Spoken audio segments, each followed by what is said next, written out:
예, 그 예배 시간 그 11시에 드리는 것을 1시간 뒤로 12시에 예배를 하게 되었습니다. 어제 비플롭이라는 제가 이제 1대1 양육도 하고 예수 영접을 한 방글라데시 친구 비플롭이 어제 토요일 날 친구 한 사람을 김해 있는 친구를 데리고 같이 왔습니다. 그래서 제 마음에 같이 오늘 예배를 참석하게 하고 싶어가지고 우리 다카 교회에서 잠을 자도록 안내를 했는데 잠을 잤습니다. 그래서 이제 이 아침에 방글라데시 두 친구가 이 예배에 참석을 해야 하기 때문에 제가 금요일까지 준비된 그 설교 준비를 바꿨습니다. 그 애들한테 좀 복음을 전하기 위해서 어제 저녁에 열심히 해가지고 다 바꿔놨는데 아침에 저기 와서 이 친구들을 만났는데 순일이라는 친구가 이게 좀 평소에 한 번씩 아픈 게 다 드러나는데 좀 몸이 떨리고 좀 상황이 안 좋았습니다. 그래서 김해 병원에 좀 가야 되겠다고. 그러면 이제 병원에 김해까지는 데려다 주고 진영에 가면은 김해까지 버스가 많으니까 그 진영에까지 데려다 주면은 11시 예배가 안 되고 그래서 잠시 생각했습니다. 그래서 차라리 12시 예배하자. 그래서 데려다 주고 왔는데 또 문제가 뭐냐 하면은 제가 설교 준비를 또 바꿔야 됩니다. 그러니까 1시간 동안 제가 이거 다시 원래대로 바꾸느라고 또 혼났습니다. 자, 어쨌거나 하나님께서 저희들의 상황에 맞게 하나님 주시는 마음을 가지고 사랑하는 마음을 가지고 우리가 유연하게 좀 움직일 수 있는 우리 마음이 되면 좋겠습니다. 오늘 21번째 로마서 9장 25절부터 10장 21절까지 말씀입니다. 제가 이 제목을 좀 전투적으로 좀 했어요. 차출받은 전령이다. 나는 같이 한번 해볼까요? 시작. 나는 차출받은 전령이다. 느낌은 오죠? 제목 보가지고요. 어떤 말씀일지. 일단 로마서 9장 25절부터 33절 말씀, 구원받는 유일한 길입니다. 제가 말씀 읽겠습니다. 호시아의 글에도 이르기를 내가 내 백성 아닌 자를 내 백성이라 사랑하지 아니하는 자를 사랑한 자라 부르리라. 또 이사야가 이스라엘 자손들의 수가 비록 바다의 모래 같을지라도 남은 자만 구원을 받으리니 또한 이사야가 우리에게 씨를 남겨두지 아니하셨더라면 우리가 소돔과 같이 되고 고모라와 같았으리로다. 그런즉 우리가 무슨 말을 하리요? 이방인들이 의를 얻어선즉 곧 믿음에서 난 의요. 이스라엘은 율법에 이르지 못하였으니 이는 그들이 믿음을 의지하지 않고 행위를 의지함이라. 부딪힐 돌에 부딪혔느니라. 아멘. 오늘 이제 구원받은, 다시 말하면 영생의 그 길에 대해서 말씀이 계속 이어지고 있습니다. 오늘 말씀 방향은 이제 이방인은 물론 이제 이미 구원을 받았다고 하는 그 이스라엘 백성 유대인들을 향한 또 경고의 말씀이 또 있습니다. 하지만 하나님께서는 경고로서 끝나지 않습니다.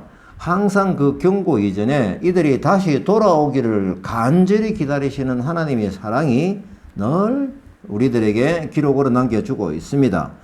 그럼 오늘은 어떤 그 부분이 좀 강조가 되는 것 같습니다. 그래서 하나님께서는 이 기다리는 사랑, 아무리 배반을 해도 다른 길로 가도 정말 기다리고 끝까지 기다리는 하나님의 그 사랑에 대해서 이 바울이 설명을 할 때 사랑의 선지자 호시아의 예를 적용을 하고 있는 내용이 나옵니다. 자, 그래서 오늘 이 말씀을 뜻을 좀 알려고 그러면은 호시아를 조금 우리가 배경을 아는 게 좋습니다. 호시아는 어떤 사람이었습니까? 아마 어느 정도는 조금 아실 것입니다. 제가 말씀드립니다. 호시아는 하나님의 아주 독특한 사명을 받았습니다. 그래서 어떤 사명이냐라고 하면은 고멜이라는 그 엄녀와 같이 결혼하게 합니다. 엄녀인데 결혼을 하는데 결혼을 해도 이 엄녀는 원래 방탕기가 있어가지고 계속적으로 집을 떠나고 또 이렇게 막 그냥 달아나고 괴롭힙니다. 남편을 괴롭힙니다. 하지만 하나님께서는 이 오시아를 통해서 끝까지 고멜을 찾아서 고멜과 다시 결합하고 떠나보는 이게 뭡니까? 기다리는 그 호시아의 사랑을 하나님의 사랑으로 비유해 주셨거든요. 그래서 이런 부분을 오늘 말씀을 하는데 호시아의 말씀 뜻을, 호시아 이름의 뜻을 제가 살펴보니까 여호와여 구원하소서입니다. 결국은 호시아의 사랑은 구원하고 연결된다라는 것이죠. 그러면 우리에게 있어서도 이 구원의 문제는 매우 중요하기 때문에 이 사랑에 대해서 깊이 좀 쳐다볼 필요가 있다라는 것입니다. 호시아가 활동을 하고 있을 때는 북이스라엘 쪽이었습니다. 북이스라엘 쪽에 여로보암 2세 때 활동을 한 선지자인데요. 그때 같이 활동을 하던 선지자들은 주로 누구냐면은 호시아, 아모스, 요나 이 세 선지자가 북이스라엘에서 활동하고 있는 선지자들입니다. 그 중에 이 호시아는 여로보암 2세 때 활동을 했다 하는데 이 여로보암 2세 때 어떤 정치적인 상황이었느냐라고 하면은 다윗과 솔로몬 통일왕국 그 이후에 나라가 분열된 상태에서 최고의 정치적으로 또 경제적으로 번영을 누린 그때가 언제냐라면은 북이스라엘 여로보암 2세 때입니다. 그러니까 이제 정치적으로 이게 뭐 평온하고 그 다음에 나라가 부강해지고 경제적으로 번영을 누리니까 그 나라가 굉장히 평안하게 지냅니다. 넉넉하게 지냅니다. 하지만 늘 그렇듯이 이 대외적으로 평안하고 그 다음에 넉넉하고 걱정이 없을 때에 내부적으로는 영적으로는 크게 부패하는 일이 일어납니다. 다시 말하면은 하나님을 떠나버려요. 왜 떠나버리느냐? 쾌락을 쫓아가는 삶이 되다 보니까 하나님의 거룩성을 벗어나서 하나님의 방법을 벗어나서 패역한 행위를 서슴지 않고 그 행위를 하고 있다라는 것입니다. 이러한 상황에서 하나님께서는 선지자 호시아를 보내셔가지고 하나님의 사랑과 동시에 하나님이 심판하시고 한다는 것을 메시지를 주시면서 회개하고 돌아오라라는 것입니다. 다시 말하면은 엄녀인 고멜이 남편의 품을 떠나서 또 방탕한 생활을 하더라도 기다리면서 돌아오기를 기다리는 그 사랑을 보여주는 메시지로 이렇게 기록을 해 주신 것입니다. 다시 말하면 하나님은 이스라엘을 향한 굉장히 애끓는 사랑, 이것을 호시아의 아내 사랑하는 방법으로 보여주면서 그들에게 메시지를 주신 것이다라는 것입니다. 그래서 거듭해서 배반하는 엄녀 그 고멜을 호시아는 끝내 거부하지 아니하고 다시금 아내로 받아들이는 호시아의 사랑, 이것이 바로 하나님의 사랑으로 보여준 것입니다. 그것이 하나님의 방법으로 흘러간 것이죠. 물론 오늘 이 말씀의 이 호시아의 방향은 이방인은 물론 또 어떤 지적을 하느냐 하면은 다윗이 이미 구원을 받았다고 하는 이스라엘 백성들을 향한 경고의 말씀도 같이 들어있는 것입니다. 이들을 같이 돌아오기를 간절히 기다리는 마음과 하나님의 사랑하는 마음과 동시에 심판하신다는 하나님의 이미지를 반듯하게 보여주고 있습니다. 어쨌거나 오늘 사랑은 하나님은 그들을 버리지 아니하시고 긍휼을 베푸시는 하나님의 사랑을 보여주십니다. 이스라엘 민족들은 어땠습니까? 늘 하나님을 배반하고 떠나갔잖아요. 저희들이 오염됐잖아요. 하지만 하나님의 사랑은 끝까지 사랑하시는 하나님의 사랑인데 호시아의 사례인 것입니다. 그럼에도 불구하고 계속된 죄악의 길로 간다면은 결국에는 하나님이 심판이 남아 있다라는 것입니다. 그래서 27절, 28절 보게 되면은 어떤 내용이 들어 있습니까? 남은 자만 구원을 얻으리니, 남은 자만 구원을 얻는다. 다시 말하면 이제 유대 민족은 민족 단위로의 구원이 이루어지지 않습니다. 예? 단지 유대인이라는 이유로 구원을 얻지 못한다라는 것입니다. 전화벨이 울리는데요. 그러니까 어디서 전화벨이 울리지? 이게 전화가 왔나 보네. 그러니까 소리가 들려요. 전화 껐어요. 예. 자, 그러면 29절 말씀입니다. 씨를 남겨두지 아니하셨더라면은 고모라와 같았으리로다 합니다. 소돔과 고모라는 죄악으로 인해 가지고 하나님의 심판을 철저히 받아서 멸망당한 대표적인 성읍들이죠.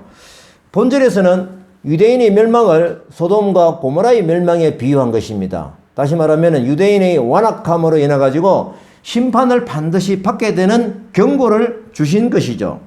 그래서 완전히 멸망시키지 그래도 안 하시고 씨를 남겨두셨다라고 말씀하고 있습니다. 다시 말하면 그래도 구원을 받을 수 있는 가능성을 남겨두었다라는 것이죠. 하나님의 섭리는 흑암에 거하던 이방인들 속에서 복음으로 나타났고 이는 그들의 믿음으로 성취된 것이죠. 이제는 바울이 무엇을 강조하느냐라고 하면은 하나님께서 인정한 것은 율법의 행위가 아니라 뭐다? 믿음이다라는 것입니다. 믿음으로 인해 가지고 그들은 의로 여기신 바 되었다라는 것입니다. 그래서 31절, 32절 말씀을 봅니다. 그러나 의의 법을 쫓아간 이스라엘은 법에 이르지 못하였다. 이렇게 말씀을 하고 있습니다. 다시 말하면 이스라엘의 실패가 율법을 지킴으로써 의롭다함을 얻을 수 있다는 말씀을 왜곡해서 잘못된 의를 추구하고 있다라는 것입니다. 그러므로 하나님의 긍휼과 은혜를 의지하지 않고 율법의 행위를 내세우는 것은 얼마나 쓸모없는 짓인 것을 폭로를 하고 있다라는 것입니다. 33절을 봅니다. 내가 부딪히는 돌과 또 중요한 건 저를 믿는 자는 부끄러움을 당치 아니하니라. 자, 여기서 부딪히는 돌이라고 그랬는데 이게 무슨 뜻인가요? 이 돌이 무엇입니까? 저도 확실하게 알기 위해서 주석을 살펴보니까 이사야 28장 16절에 나와 있는 시온의 기초돌이라고 합니다. 다시 말하면 메시아이신 예수 그리스도를 가리키는 것이죠. 이사야 28장 16절 말씀을 제가 읽겠습니다. 그러므로 주 여호와께서 이같이 이르시되 보라 내가 한 돌을 시온에 두어 기초로 삼았노니 곧 시험한 돌이요 귀하고 견고한 기초돌이라 그것을 믿는 이는 다급하게 되지 아니하리로다. 즉 바울은 유대인이나 이방인이나 누구를 막론하고 십자가를 의지하고 그리스도 안에서 의를 찾으려고 하는 자는 부끄러움을 당하지 않는다라는 것을 강조하고 있습니다.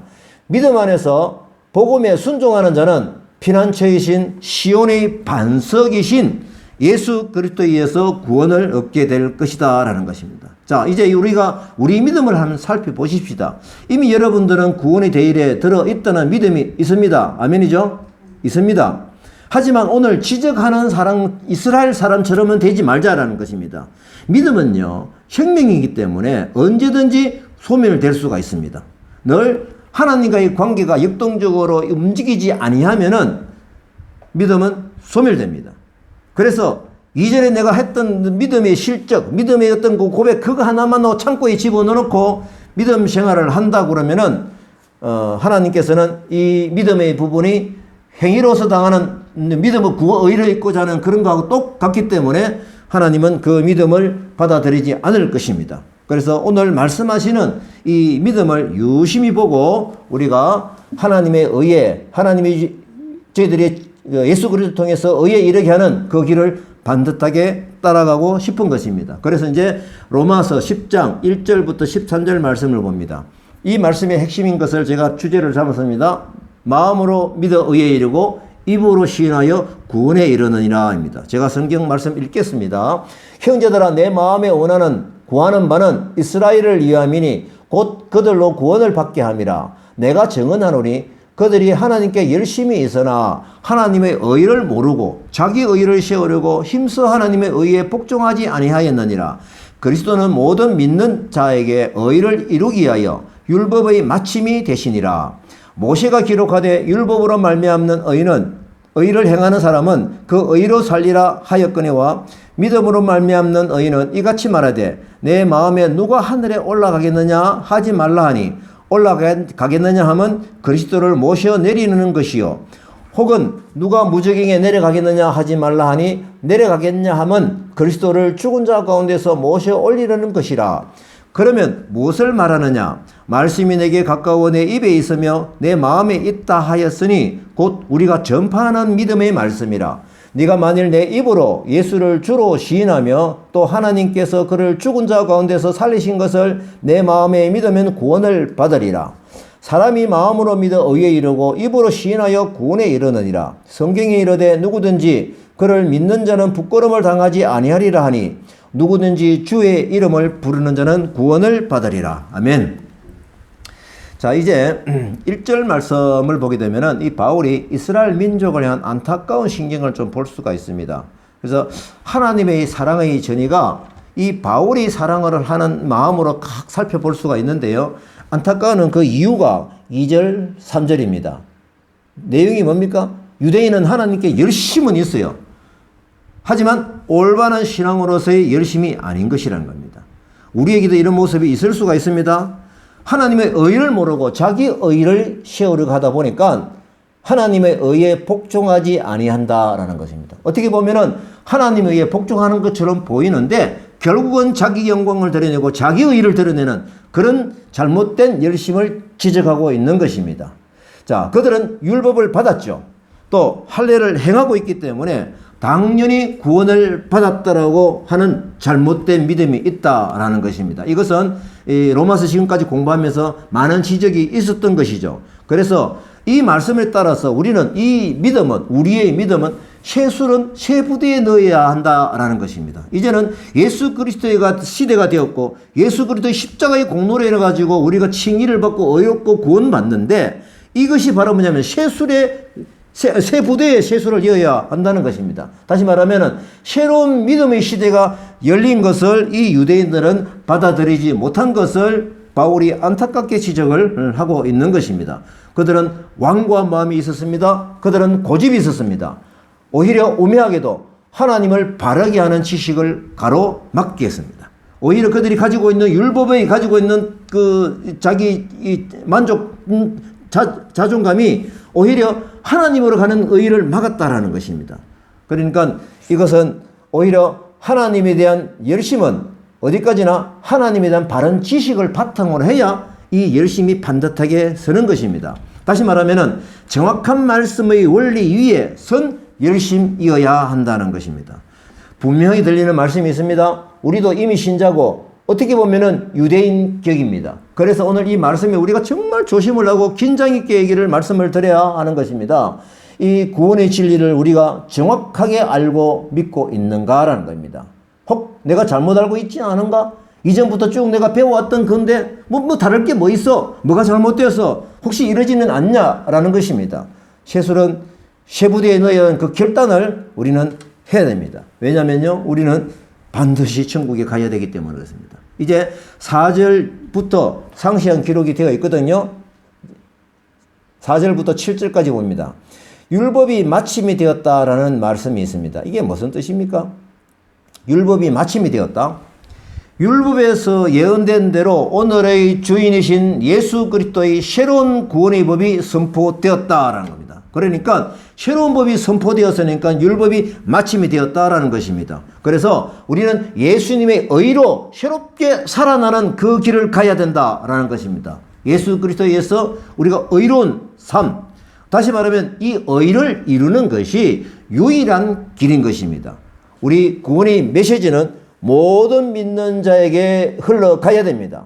다시 말하면 오늘 말씀대로 유대인일지라도 멸망을 받을 수 있고 반면에 이방인일지라도 믿음으로 구원을 받을 수가 있는 것입니다.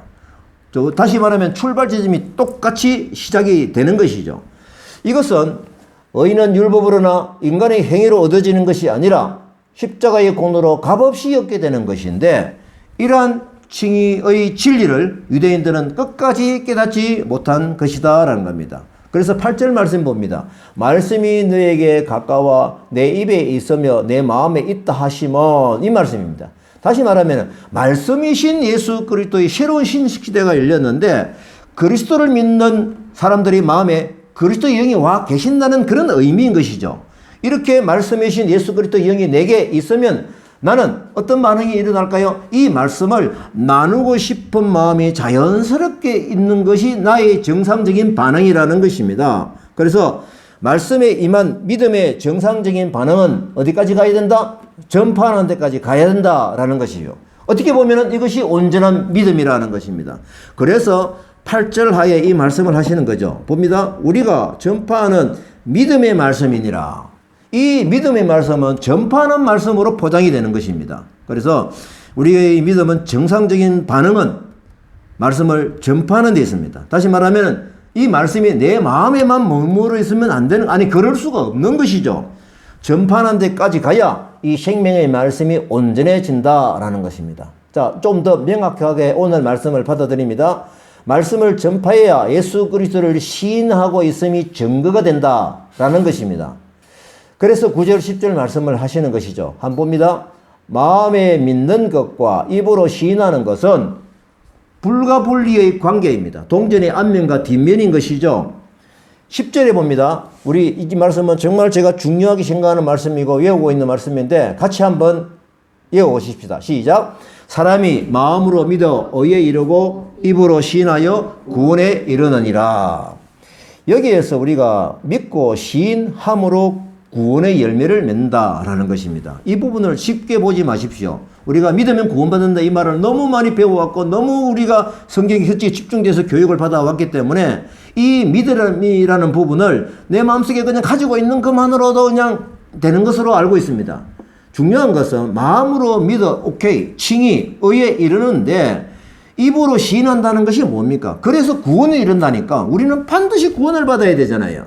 그래서 이 구원받는 입으로 시인하는 것 여러분들 한번 생각해 보셨습니까? 이게 무슨 뜻일까요? 저는 이 부분을 오랫동안 생각해 보고 성경을 읽을 때마다 이 부분을 이 주제로 마음속에 기록을 하면서 이 대응을 대비하면서 말씀을 보고 묵상을 해 왔었습니다. 제가 마음속으로 느껴지는 것은 정말 이 복음을 전하지 않는 내 입술, 내 마음 이것은 정상적인 믿음이 아니다. 그 정상적인 반응이 아니다라는 그런 마음들이 참 많이 와 있었습니다. 그래서 이 말씀을 볼 때 복음을 전하여 구원에 이르자라는 것으로 저는 깨닫고 있습니다. 그래서 저는 개인적으로 이 말씀을 그렇게 적용을 하기 때문에 열심히 복음을 전하고 있는 것입니다. 저 또한 이미 신자들과도 같이 공유하며 복음을 전하는 일에 최선을 다하고 싶은 것입니다. 그래서 13절 봅니다. 13절 누구든지 주의 이름을 부르는 자는 뭡니까? 구원을 받으리랍니다. 주의 이름을 부르는 자입니다. 부르는 자. 내 입으로 시인하는 것과 같은 것입니다. 그래서 우리가 이것을 깨달을 때에 오늘 로마서 10장 14절에서 21절 말씀 그 다음 말씀을 우리가 눈여겨보셔야 됩니다. 이게 연결되는 말씀이거든요. 제가 오늘 이전에 이 말씀을 묵상하면서 로마서 8장 10절 말씀이 제가 마음속에서 더 확실하게 깨달아졌습니다. 자, 제가 성경을 읽겠습니다. 그런즉 믿지 아니하는 일을 어찌 부르리요? 듣지도 못한 일을 어찌 믿으리요? 전파하는 자가 없이 어찌 들으리요? 보내심을 받지 아니하였다면 어찌 전파하리요? 기록된 바 아름답도다 좋은 소식을 전하는 자들의 발이여 함과 같으리라. 여기서요. 여기 제가 성경을 꺼내져 있는데 앞에서 로마서 8장 죄송합니다. 10장 10절입니까? 10장 10절 말씀 입으로 시인하여 구원에 이른다 이 말씀을 하시고 그 다음에 14절부터 이 말씀은 연결이 되는 것이거든요. 그러면은 이 말씀을 지금 이게 뭡니까? 확대해서 설명을 해 주시는 거예요. 이 부분에 대해서. 그래서 우리 14절부터 읽어 나가는데요. 제가 읽음 17절부터 계속 읽겠습니다. 믿음은 들음에서 나며 들음은 그리스도의 말씀으로 말미암았느니라. 그러나 그들이 듣지 아니하였느냐? 그 소리가 온 땅에 퍼졌고 그 말씀이 땅끝까지 이르렀도다. 이스라엘이 알지 못하였느냐? 먼저 모세가 이르되 내가 백성 아닌 자로서 너희를 시기하게 하며 미련한 백성으로서 너희를 노엽게 하리라 하였고 이사야는 내가 나를 찾지 아니한 자들에게 묻지 아니한 자들에게 나타나노라 말하였고 이스라엘에 대하여 거슬러 말하는 백성에게 내가 종일 내 손을 벌렸노라 하였느니라 이 말씀입니다. 그래서 오늘 이 말씀에서 저는 소제목을 나는 차출받은 전령이다. 입으로 시인해서 구원에 이르고 싶다는 마음이 있어서 이렇게 정했습니다. 14절 15절 봅니다. 구세주의 소식을 듣기 위해서는 반드시 누가 있어야 됩니까? 복음의 메시지를 전하는 사람이 반드시 있어야 됩니다. 그래서 앞에서 10장 10절에서 입으로 시인하여 구원에 이른다 라는 그런 말씀을 하신 것이죠. 그래서 이 말씀을 제가 묵상을 하면서 제가 결심을 합니다. 하나님, 저도 하나님 말씀 전하는 전령이 되고 싶습니다. 제가 말씀을 또 전하고 있는 위치에 있다고 하면은 하나님께서 저를 전령으로 선택을 하신 것이죠. 그래서 이 전파자는 왕의 메시지를 알리는 전령입니다. 자기 메시지를 전하는 게 아닙니다. 그러면은 이 전령을 보내실 때 하나님께서는 그 전령의 손에 무엇을 지어주겠습니까? 이 왕이신 어명을 지어주는 거죠. 어명. 예. 왕의 말씀을 손에 지어주는 것이죠. 우리는 이 왕의 말씀을 가지고 가라고 한 곳에 이 전령으로서 임무를 다하기 위해서 가서 전해주는 것입니다. 그래서 왕은, 이 전령은요, 이 왕의 명령 외에 말을 가감하면 안 됩니다. 자기 생각을 집어넣으면 안 돼요. 단지 왕의 명령을 자신의 음성으로 대언하는 역할만 해야 되는 것입니다. 자, 하나님께서 이제 나를 전령으로 선택해 주셨다면 나를 믿고 맡기신 거죠. 또 전하라고 한 소식이 어떤 소식입니까? 생명의 말씀, 기쁨의 소식이잖아요. 그래서 우리 전령을 전하는 이 발걸음이 얼마나 기분 좋은 발걸음이 되겠느냐라는 것입니다. 맡기신 하나님이 우리의 걸음을 아름답다 하시는 것이죠. 그래서 우리를 전령으로 선택해 주신 하나님에 대해서 우리는 즐거이 응하면서 기뻐하면서 이 말씀을 전하는 우리의 걸음이 되었으면 좋겠습니다. 16절부터 18절 말씀을 봅니다. 이제 전령으로 복음을 주었는데도 받지 않는 자가 있습니까? 없습니까? 있죠. 예. 그러면 우리는 어떻게 해야 됩니까? 우리의 책임은 아니죠. 전적으로 그 사람 잘못입니다. 우리가 거기서 실망하면 안 돼요. 그래서 우리의 맡겨진 임무는 계속적으로 임무를 다 해야 하는 것입니다. 전달받지 못한 다른 백성에게 전해야 될 책임이 계속적으로 우리에게 있는 것이죠. 그렇습니다. 메시지를 듣든지 안 듣든지의 문제는 이 전령의 책임이 아니지만 분명한 것은 이 전령은 왕의 권위로서 말씀을 전해야 되는 것입니다. 어명이요 하듯이요. 그래서 전령의 메시지는 왕의 말씀임을 분명히 밝혀야 됩니다. 자, 이제 이 편지를 전하는 영역은 어디까지입니까? 어디까지일까요? 땅 끝까지이죠. 그래서 바울은 전령으로서 3차 선교여행을 다 마치고 거의 마치고 지금 고린도에서 이 로마서를 쓰고 있잖아요. 그때 이 로마서를 쓰면서 자기의 심정을 거기다 기록을 해놓은 게 어떤 것이 있습니까? 그때 이 땅끝인 스바나, 스페인까지 가고자 하는 그런 바람을 로마에 있는 그 기독교인들에게 편지를 쓴 것이죠. 그래서 요즘은 이제 그럼 땅끝은 어디일까? 제가 이 땅끝 스바나까지 이 마음을 품고 우리는 지금 땅끝은 어디일까 생각을 잠시 제가 해봤습니다. 어디입니까? 그래서 우리가 선교지로 선교사님들이 많이 나가시죠. 이제는 시대가 조금 많이 좀 바뀐 것 같아요. 외국인들이 우리 한국 땅에 너무 많이 들어옵니다. 아니, 밀양 땅에 하남읍에 너무 많이 들어옵니다. 제가 이 외국인 근로자 사역을 할 때 2, 3년 전에 밀양에 이 외국인 근로자 숫자가 몇 명인가 2천 몇 명인 것을 확인을 했습니다. 아직까지 주물단지가 들어오지도 않았는데 지금 밀양의 통계가 2배가 많아졌습니다. 외국인들이 4천 몇백 명이라는 얘기를 들었습니다. 자, 이제 우리는 비행기 안 타고 가도 여기서 충분히 복음을 전할 수가 있는 것입니다. 집에서 자기 일을 하면서도 땅끝에서 온 이 외국인 근로자들이 여기에 너무 많이 있는 것이에요. 그래서 우리가 전령의 임무를 다하고자 할 때에 너무 상황이 쉽게 되어 있는 것이죠. 그래서 제가 사실 오늘 예배가 1시간 늦어진 어떤 그 이유가 이제 비플로 참 영적으로 제가 이게 도와주고 있던 공부하고 있던 다른 친구를 데리고 이제 와서 아까 가까이서 잠을 자고 아침에 예배를 한다 해서 이게 했거든요. 그 상황이 계속적으로 바뀌는 거예요. 그래 아침에 제가 이제 예배를 하기 위해서 그들의 메시지를 준비를 하고 왔는데 순일이라는 친구가 너무 육체적으로 이제 힘들어가지고 김에 병원에 간다 해서 제가 태워줬거든요. 그래서 지금 이런 상황들이 계속적으로 긴급하게 움직이는 상황이 여기서는 굉장히 역동적으로 이 하남읍에 많이 일어나고 있습니다. 지금 아이마트에 가면은요, 이게 정말 외국인 근로자들을 많이 만날 수가 있거든요.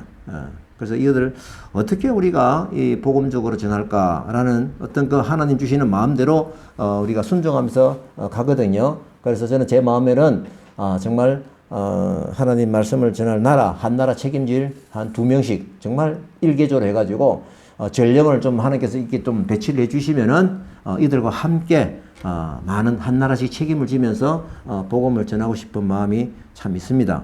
19절부터 21절까지 봅니다. 보면은요, 복음을 전하는데 이 사회의 저항이 심합니다. 미련한 백성들이 힘이죠. 하나님께서 보낸 전령을 노엽게 하는 것은 하나님을 거역하는 것이죠. 그렇잖아요? 운명을 거역하면은 하나님을 거역하는 것이죠. 그래서 하나님은 이스라엘이 불순종하고 또 거역하면서도 불구하고 오랜 동안의 궁율로서 참음으로서 궁율로서 그들을 기다리고 있는 것입니다. 이 탄식의 심정을 21절 하에 뒤에 보면 거기 기록이 되어 있거든요. 제가 읽겠습니다. 내가 종일 내 손을 벌렸노라. 이렇게 표현을 하고 있습니다. 종일 손을 벌렸다라는 것입니다. 그러면은 하나님께서 우리를 보내신 그 마음을 우리는 깨닫고 우리가 어떻게 해서 이들과 같이 복음을 전해야 될지를 늘 기도하며 순종하는 마음으로 한 걸음 한 걸음 내디뎌야 되지 않겠느냐라는 것입니다. 이제 좀 더 저희들이 효율적으로 복음을 전하기 위해서 저희들이 수산 시내에 선교관을 구하고 거의 다 꾸몄습니다. 사람이 선교관을 구할 때도 저항이 심하다는 것을 참 몸소 느꼈습니다. 정말 제일 좋은 장소에 가보니까 거기도 우리가 교회를 한다니까 자기들은 음불교다 이래가지고 거절을 하고, 그리고 또 장소 한 군데 가니까 우리는 불도가 심하거든요 해가지고 예배는 안 됩니다 해가지고 계약을 못하고, 또 한 군데도 마찬가지 그렇게 세 군데 거절을 당했습니다. 그렇다고 물러설 수가 없죠. 그래서 네 번째 한 곳에 저희들이 지금의 다카 선교관을 구해가지고 저희들이 준비를 지금까지 쭉 해오고 거의 다 지금 꾸며 놓았습니다. 자, 이것을 볼 때 우리가 굉장히 상황이 역동적으로 많이 일어나는 것을 봅니다. 복음을 들고 가면은 거절하고 정하고 있는 사람들도 있고요. 또 우리가 복음을 전해야 될 많은 대상들이 또 있고요.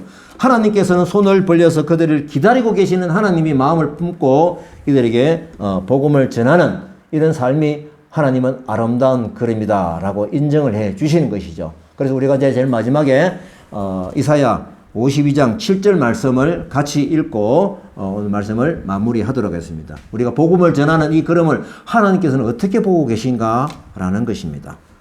그래서 읽겠습니다. 좋은 소식을 전하며 평화를 공포하며 복된 좋은 소식을 가져오며 구원을 공포하며 시온을 향하여 이르기를 내 하나님이 통치하신다 하는 자의 산을 넘는 발이 어찌 그리 아름다운가. 아멘. 아멘. 네. 하나님께서 우리의 그림이 아름답다고 하십니다. 제가 지금 마음이 좀 울컥하는 마음이 있는데요. 어떻게 우리가 참 외국에 나가지 않고 이곳에서 이 많은 외국인들을 만나면서 복음을 전할 수 있는 이런 상황을 만들어 주실까? 이 기회를 절대 놓쳐서는 안 되겠구나. 우리가 마음으로 믿고 거기에 머무르지 아니하고 입으로 시인해서 구원에 이르는 우리 삶이 되기를 바랍니다. 우리 반드시 천국 가십시다. 천국 가십시다. 예, 아멘입니다. 예. 자, 우리 계속 기도하는 게 있잖아요.